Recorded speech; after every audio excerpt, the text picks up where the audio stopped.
Hi, it's Katey here from outsourcingqueen.com, and I have the cool entrepreneur, Tyrone Shum, with me.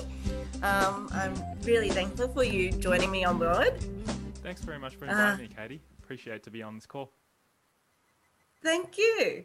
I first met you through Yarrow Sarek's blog Mastermind, and you now operate a few online businesses, and you've been doing that for about 5 years now. Is that right? I think that's about fair to say. I've kind of lost track of how long I've been doing this stuff, but yeah, it's been quite some time. And how did you decide to get started in the online industry? Okay. Well, first thing, just a quick little background or overview of who I am and what I do and stuff like that. Firstly, it's Tyrone Shum. That's my name. And I first got stumbled into starting an internet online business when I was participating in a sport called dragon boating. This is where I really started. But before that, I was brought up, went to uni, completed, worked in the workforce for a couple of years just to get some experience, as everybody tells you to. And I was pretty happy with what I was doing. I was successful in selling real estate. I did recruitment as well. I ran a retail outlet. Managerial of that company as well. I did quite a lot of things before actually jumping into my own business. So I had some experience from that side of things, and I was very fortunate to get that kind of background.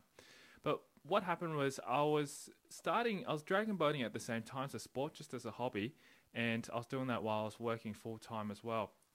And what came across was I was quite successful in that little sporting arena. I took it pretty seriously, and I was looking to buy equipment for myself to use. And what happened was there was no one in Australia that was selling this kind of elite type of stuff.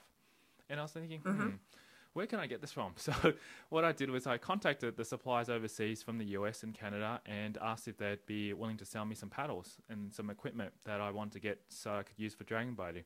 And at that point in time, I was also competing at state level and also national levels for the Australian team. And it got pretty serious to the point where I go, oh, I really, really need my own paddle because I can't keep borrowing someone else's paddle. So, yeah, after speaking to suppliers from the US and Canada, they said that they'd be happy to sell me a paddle. But the problem was to import these paddles. The paddle itself was about $250 to about $300 a paddle, depending on which model and which brand.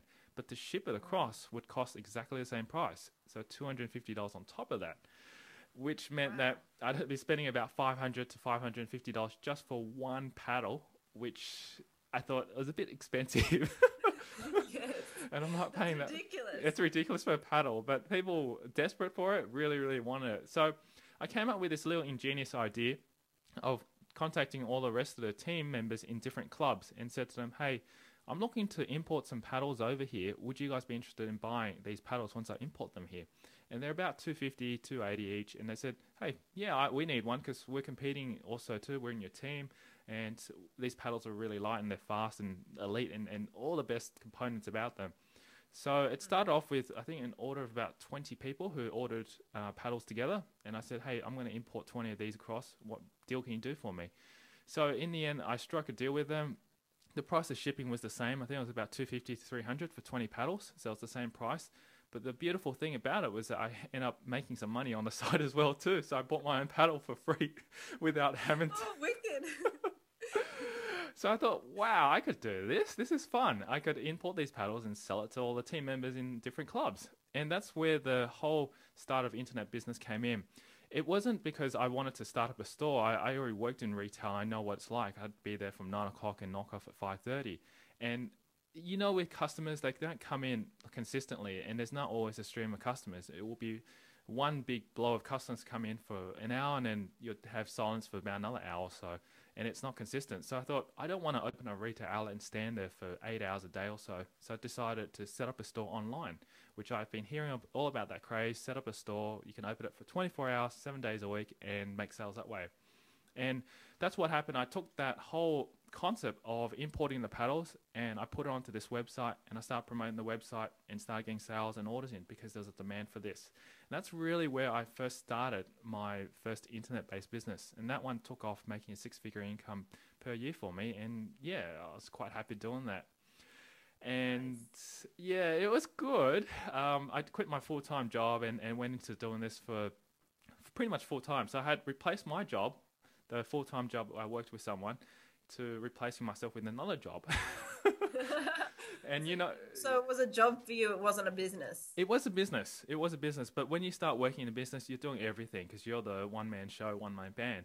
And instead of hoping to, I made a lot of money, but the thing was I kept working at the 60 hours a week, and I was pulling my hair up thinking, why am I working more? I kept hearing people say, running your own business will give you more time back, will allow you to have more freedom to do whatever you want.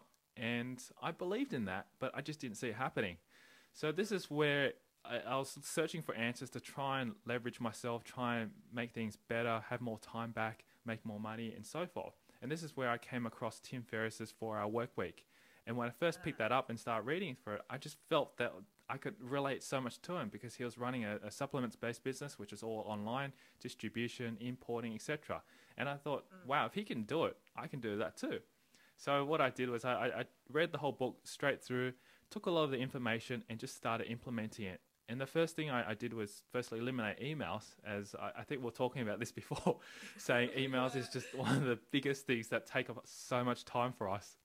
And I think for me, emails was a major component because that's where customers inquire about paddles, inquired about what different sports equipments, and that's where I really got to know the customers face on face and know what their requirements, therefore I could import more equipment to satisfy their needs and their wants. But at the same time, there was a lot of questions that were the same thing over and over again, like how much is the price of this? Will you be giving specials for this? Blah, blah, blah. So I did a FAQ, which is what Tim suggested. Do a FAQ, send an automated response email, get them to receive that. And if the calls were urgent or any emails were urgent, send it through directly to a mobile or whatnot. And it eliminated at least 80% of my inquiries, bringing down the really, really important ones like the big orders. And that's where I realized, wow, this 80-20% Pareto's law principle that Tim was talking about, it just really, really did work. And I didn't realize how powerful it was when you just change that slight mindset and really analyze what your business is doing and break it down and then turn it into an automated system. So long story cutting short, I started outsourcing and brought my hours down from 60 hours a week down to about 10 to 15 hours a week. So it was amazing. And if it wasn't for my virtual assistants and my team of people that helped me, I wouldn't have been able to do that. So it was amazing. So the very first thing you would say you outsourced is your customer service side of things. So your emails and inquiries, you would had someone actually responding to those emails for you? Yep, absolutely. What I did was before I had emails directly emailed to like Tyrone at dbv.com.au, which is my Dragon Boat email address. It doesn't exist anymore because I don't own the business and I actually sold it off. But when I had that, I realized, wow, emails were just coming personally directly to me. It's not coming through sales. It was coming through all the other things. So I said, all right, I'm going to set up a ticket support system, an online ticket support system where I could access it, a virtual assistant could access it, or anyone who handles all customer support. And that's where all the emails and everything got directed there. And since then, that's what I did was I had all outsourced, trained the virtual assistants to be able to handle those inquiries and basically let them just do all that. And then from time to time, if I need to answer any personal emails that might relate to previous orders that I've discussed with or handled, then I'll hop in and do it. But most of the time, I just let that happen, and I managed and did pretty much just focus on importing stuff and looking for new orders and doing all the marketing and the sales side of things as well, which is where the money is. Not handling customer support. I think most businesses is time consumed in customer service. How much of your business now is outsourced? Like, what type of roles are outsourced, and what type of roles do you still do yourself? Yeah.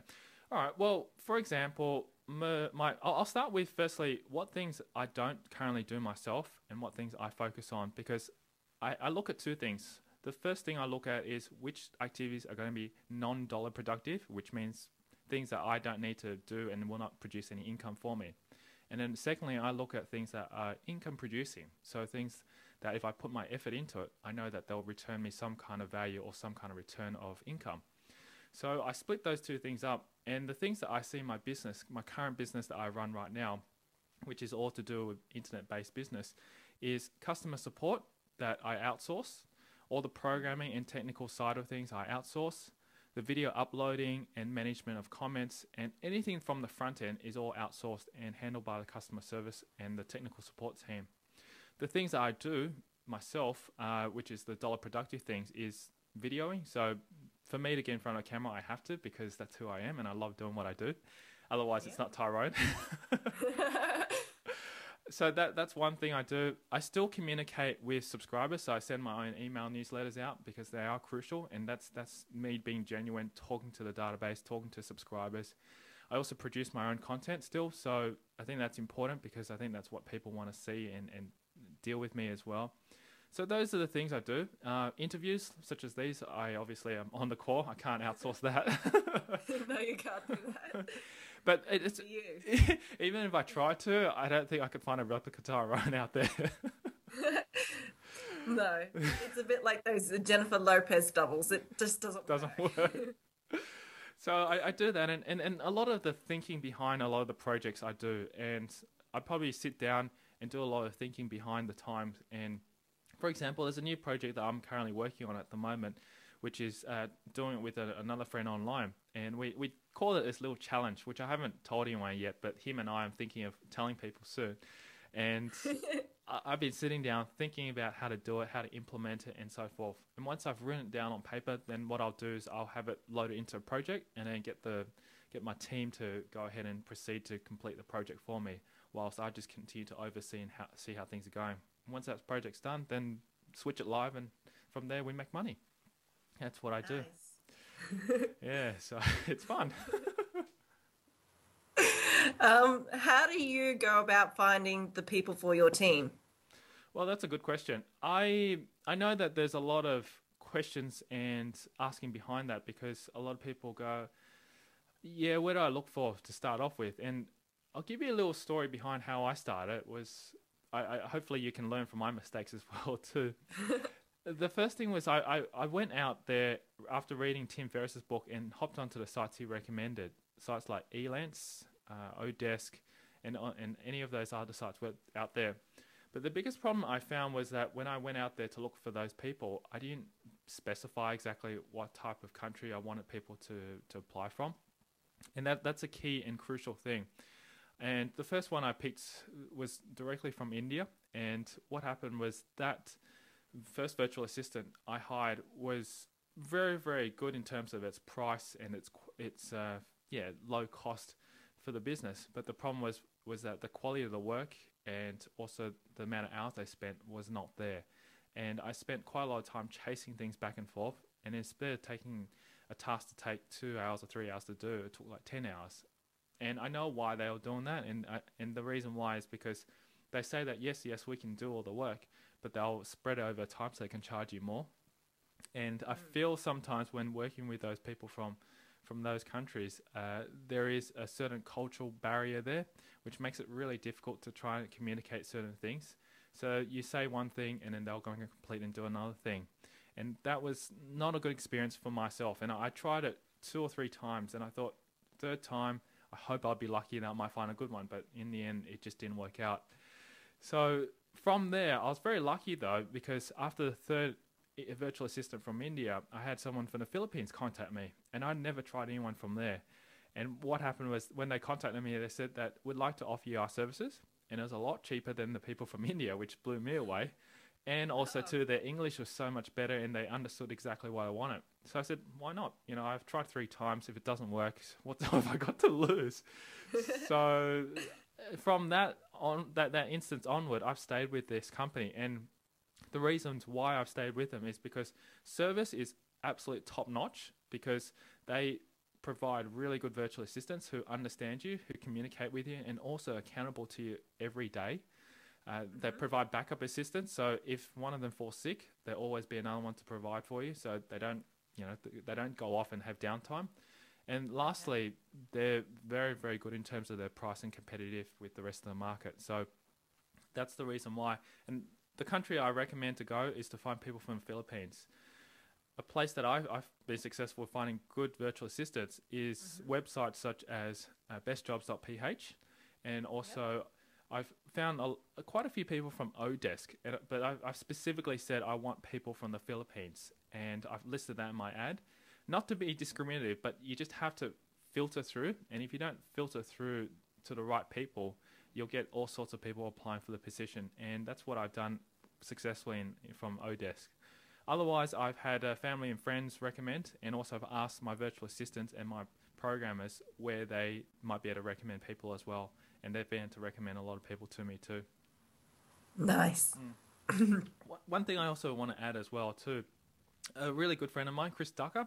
I'm giving Chris a plug now. He owns a virtual assistant company which hires and does virtual assistant work for large and medium-sized companies. But he's got a little service there that will be able to help you find and source assistants as well. And he's also helped me recently find someone too.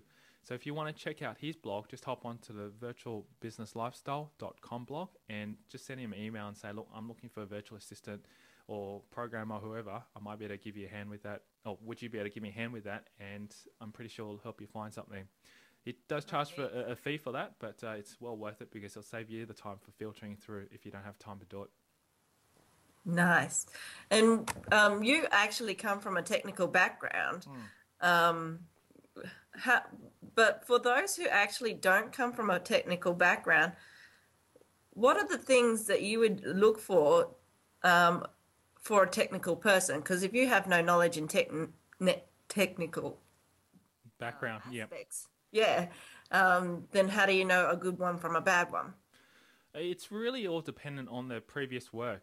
I usually try to find people who have a strong portfolio of work, and yes, you'll be paying a little bit more for them, but it's well worth it because they have done and have got some strong experience. So if you're looking to hire a technical person, the first thing I'd probably do is get them to show them what their previous work is. And if they worked for a company previously, get them to show you their work and ask them specifically what type of the project have you done and what part of the project are you included in. Because sometimes the people that you might even hire or look at, they may show you a whole website's been completed, but they may have only worked on one little small aspect. And you've got to be careful with that. And I've had some people get caught out by doing that. And just check those things. I think the crucial thing is looking at their portfolio. Then the next thing I'd highly recommend doing is getting them onto a call like Skype, like how we're talking right now. Get them onto the headset, a microphone, and a video, and make sure that you can see them and talk to them face to face. And if they can do that, then that's already overcome a lot of the first hurdle, because a lot of people out there don't really want to get online to see you or even talk to you. And that's already a sign that it's probably not people you want to hire or talk to, because if you need to communicate with them and you can't talk to them on Skype and you can only talk to them via email, you'll be wasting a lot of time. So you've got to make sure that they have those facilities in place. And if they don't, it means that they're not technical enough. So I'm surprised that they can't even have that stuff to even do their programming. I found that myself when I was working with a couple of virtual assistants in the Philippines, and they're like, I don't have a headset. I'm thinking, but you're a virtual assistant. That's right. They really need to. So I think that's probably one of the major biggest points, because you'll find you kind of expect it here for us because we're very fortunate to have all our tools and equipment, but we're expected that they have it, but at the same time they don't. So you need to just be aware of that. If you're looking to hire a virtual assistant, make sure you interview them first and get them onto cameras and mic, and just at least talk to them just to get a feel, because if their English is good and they can communicate with you, that's already overcome at least 60% of the hurdle. The 40% comes to technical stuff which either they have or they don't have. And if they're willing to learn that, it's very easy to train them up simply by providing videos. And a majority of the time, like the stuff that I'm bringing in and the stuff that I'm doing on my projects are quite new and cutting edge. And I don't expect everyone to know it. So that's why I need to spend a bit of time training them. And I spend a lot of time doing a lot of videos and a lot of training to get them up to speed. Nice. And how do you make sure that they stick on time and on target? Set a target date. No, in all seriousness, that's only one part of the hurdle. But you just got to make sure that before you start, set the expectations with them, saying that there will be times that you need to complete the task without my intervention or my even giving you ideas of how to do it. I'll provide you the knowledge with regards to the structure and the flow of things, but you need to do your own research, and this is the target time. But before I do that, I usually sit down with them over the call and say, look, how long do you estimate for these things to take? And if it meets my expectations of how long we need it to be done, then basically we just go ahead and agree it. If it takes longer, then obviously you've got to reduce your expectations and work on it. If it takes less than what it's supposed to, then that's great. You've got an excellent team of staff that help you. But setting a target date, and if things go backwards, then you just go change. Come on. Okay, sorry. And you're running Mass Outsource at the moment as well, aren't you? Yes, I am. Mass Outsource is my really premium website out there that teaches people how to outsource, and that's a membership site where people join up to the Mass Outsource Mastermind to become a member and learn how to do all those things. Though before you get onto that, you can actually I've got 10 free videos there teaching you how to outsource, and also a free book on a report that really interviews the people who have done really successfully with outsourcing as well, and case studies. So you can check that out. It's all for free. Download it at massoutsource.com. And I really go through and step by step on how to find people to outsource to, what to do when you've got them. I even give you templates on what to do with regards to hiring them, and also recommend which kind of systems to use to set up your whole project management and manage this team of virtual assistants.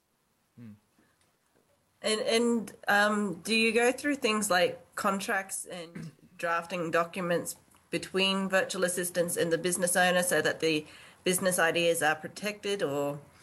I do. I mean, the thing is, with regards to working with people in the Philippines, there's no set structure with regards to contractual agreements.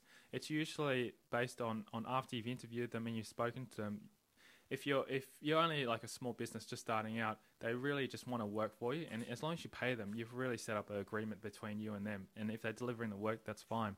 I mean, I do give contracts inside the Mass Outsource, Mass Outsource area, and when you sign up to get the details there, I do provide free resources inside the resources section, which has templates such as a contractual agreement, employee contractual agreement, a non-disclosure agreement, and also a getting started pack, which you can send over to them. And you can just take all those to use and copy and do what you need with them. And you can use that to pretty much just have a written contractual agreement saying, I'm happy to pay you this, and also this is your responsibilities and your work, and this is our agreement that we'll do this. But a lot of times it's all done really by just talking to them and making sure that they're following up the work. And if you do want to have those things and to protect yourself, just get them to sign a non-disclosure agreement. And it can be valid to a certain extent, but I think at the end of the day, a lot of them that come to work for you, they're not looking to make entrepreneurial type of income. They're just happy to work for a company that will pay them, look after them, treat them really well, and provide respect and get the work done on time. And that's what I found with a lot of Filipinos. They just are happy to do that. And I honestly have not worried at all that they're going to take things away. I provide passwords, login details, everything that they need to be able to get the project done. And not once have I seen anyone take it away, abuse it, and misuse it. So that's just from experience, and either whether I'm lucky or that it's just the culture. I've heard the similar stories as well. Okay. And what do you think is one of the biggest things that people find difficult about outsourcing? Because we were just discussing this earlier, and my opinion is that I think most people are scared because they won't be busy anymore.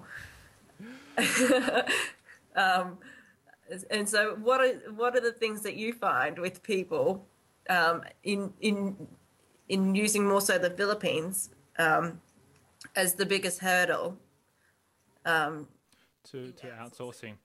All right, that's a great question. And I'll be honest with you, if you outsource and you think you've got no time, you've got so much time in your hands and you're twiddling your thumbs, then you really, really need to either find something of an activity to do and socialize, because I'm pretty sure there's plenty of people out there who want to socialize. If you've got so much time in your hand, even you could come and see me and I'll try and find something for you to do.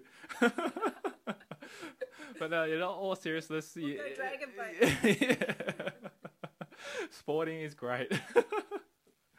So I think at the end of the day, if you've got a lot of time and you get to that stage, then spend some time searching what you want to do in life, because life is precious. I think if you've got all that time in your hands, you can either contribute back to society by being volunteer and helping others, or if you want to do other activities like take up a new sport or travel, anything that interests you, then start pursuing those. But until you get to that stage, and if you're struggling to find people and worried about outsourcing, then I wouldn't worry about that yet. Like I'll give you an example. I just got back from a trip from Bali, and the whole week or so while I was away on Bali, I didn't even have internet access, but everything in the background was continued. My blog posts were still posted up. Customer support inquiries were still handled. Money was still coming in. Everything was still happening. And I had an awesome trip because I didn't have to even worry about those things. And that's what life is really all about. It's just to enjoy it and have fun. So coming back to your question about outsourcing, what really scares people or stops people from doing it, it's really either one, not taking action and saying, I'll put it off and I'll do it tomorrow and I'll keep doing it tomorrow. Mm-hmm. Two, not being able to find the right people and trialing it. And if you have tried to find virtual assistants and haven't been successful at it, don't give up. That's the thing. I tried 3 times before I could find the right assistant, and just keep searching out and take some of the tips that I recommend on MassOutsource.com and also on my blog at tyroneshum.com, and I can guarantee you'll be able to find something. And if you are still struggling and not able to find anyone, talk to Chris Ducker. I'm pretty sure he'll be able to qualify, filter, and find the perfect VA for you. And don't quote me that he'll find your perfect one to Chris, but he'll kill me. But I'm pretty sure he'll find a really good VA. Yeah, does he find them locally here within Australia? I should specifically say to you, he lives in the Philippines, so he finds them directly for you in the Philippines. He gets hundreds and hundreds of job applicants a week, and through those, I'm pretty sure he can filter out the best ones and offer it to you for a fee. So speak to him. He's directly in the Philippines, and that's the reason why I'm good friends with him, because he's always been able to help me with that as well too. But excellent. Yeah, take action. That's all I can say with outsourcing. If you're struggling with that, take some action and just follow the steps I recommend Mass Outsource, because it's just a proven system, and a lot of people have been able to take that away, start implementing it, and get more time back. But I can't guarantee you one thing though, is that it won't happen overnight. It takes time, all right? And you need to spend time training people, because ultimately, once you've hired them, they're going to be an asset for your business. And if you give them the right support, the customers will feel that, you'll feel that, and also the right training, they'll be there for long term. And all my virtual assistants and my programmers and technical team have felt the same thing. And I just spent an ample amount of time training them, giving them the right tools and the resources, and now they're just automated and they're doing their things on their own. And I know that they're performing well because I can see the results in the stats. Okay, and so just as a final way to wrap things up, what would be the 3 key things that you would think are the most important things to do in the process of outsourcing? So what you would do before you outsource, in finding it, and then, maintaining that relationship. Sure. All right, the first thing I'd do, and this is crucial before you do start outsourcing, is to break down your business. For the people who don't have a business and either working, you can actually do this as well. You can break down things that you probably might not think that you can outsource, but you can. But if you are running a business, you want to apply the 80-20 principle by Pareto's law. And for the people who don't know what this is, and I have sort of covered it just a little bit early part of this interview, is that the Pareto's law is that out of the 20% of the tasks that you do, the inputs or the things that you put in, it should generate 80% of your results. So if the 20% of the activities that you do on a daily basis gives you 80% of your income, then you need to find what those 20% are. And those are the things that you should focus on doing. The rest, you can either eliminate it by just eliminating it from your life, not necessary, or outsource it. That's important. And I'll give you some examples. The first example would be email. Emails are important because that's where some of your sales, some of your inquiries all come in. But it's not necessary. If you miss an email tomorrow, today, or whenever, you're not going to lose sales. I mean, I'll just say that in a generalized way. But but it is something that you do need to handle, and that's the reason why hiring a virtual assistant to handle that for you is important. Another task that I see a lot of people doing is to set up their own blogs. It's very common, and people are trying to just keep the cost down. I can understand that at the beginning, but it's something that I highly, highly recommend to outsource first, because if you can free up your time to get someone to set up your blog for it, install the plugins, theme it, etc., that will give you a lot of time to be able to focus on the things that are important. And the things that may be important is marketing, getting your brand out there, your company out there, and making sure that people can see who you are. Generating sales, getting the customers to convert into making money and income, those are dollar productive activities. And to find out what those things are, the things that you may want to do is prospecting. I mean, I used to do a lot of this when I was in sales doing real estate, is to contact customers who potentially can make you or help your business grow and generate income. And you might want to target the large clients because they're going to probably be the ones that are going to bring you the big dollars or so forth. So you need to just think which are going to be your dollar productive activities, and those are your 20% that you need to focus on. Otherwise, just outsource the rest. And that's the thing that I would do, is just first thing, just think through what to do before outsourcing. Once you've thought that through, write it down, put it through a mind map, and just start creating a workflow on how your business should run. And once you've got that, then you can start to take the next step to actually hire people to fill in those roles, because that's where you start to fill those missing voids and missing gaps. And once you've found those people, then you want to share all the information that you have in your business and start training them, giving them the support, and get them up and running to speed so they know exactly what you've been doing in the past if you're a one-man band show, and start taking over those tasks that are not non-dollar productive. So once you've done that, it's the hardest part, I think, is just finding people. The easiest part is really spending time to train them and manage them, because once you've got them on board and they're following everything that you're doing in your system, managing them is not too hard. I think if you've got good systems in place, like using a project management system, having daily accountabilities in place, having targets and goals set, then people follow as human nature will complete those things. And I think most people who want to strive to succeed, they just like to have goals set by people. And if they can strive it, they get rewarded because there's some kind of incentive at the end. And I love doing that. I love rewarding my virtual assistants. Once they've completed a task and it's done really well, I just reward them. I say thanks. I can reward them monetarily or send them something. But just look after your virtual assistants once you have them on board. And I think everything I've just spoken about, the top 3 things, sounds simple to do, but it just takes time. And if you take those little steps of actions and follow those simple principles, you'll get there. Nice. So just to recap, the first thing is write a list. Yep. Know exactly what you want and what you're wanting to outsource and why you want to outsource it. That's right. Then number 2 is go on a search based on those qualifications and make sure you specify the country that you would like them from. So you use the Philippines because you found them the most cost-effective and well-spoken English-wise. And they understand the cultural differences as well too. Well, there are no cultural, they're very much the same as us. And number 3 is training them, making sure they understand your system and your processes. Exactly. You've summed it up perfectly. Wonderful. Well, thank you very much for your time, Tyrone. You're welcome. It's been great interviewing you, and I've just learnt a lot even while talking to you. So for those who are watching this, you can get some free training and videos and get it in more finer detail by checking out MassOutsource.com, and I'll have it down on the blog. If you have any questions, just leave them on the blog and I can follow up with Tyrone later if we haven't got any answered. Is there anything else you'd like to add, Tyrone? I guess if you do want to keep up to date, because I do update my blog pretty much a few times a week, and I provide us tips and any things that you might want to find out more about outsourcing, just hop over to my blog at tyroneshum.com, and we'll probably have a link at the bottom here so you can link straight to it. And yeah, I'd love to see you on my blog and ask me any question. I love your feedback, and anything I can help you with, just leave it on my blog and I'll be able to get in contact with you and yeah, follow up with some stuff for you too. So yeah, enjoy that too.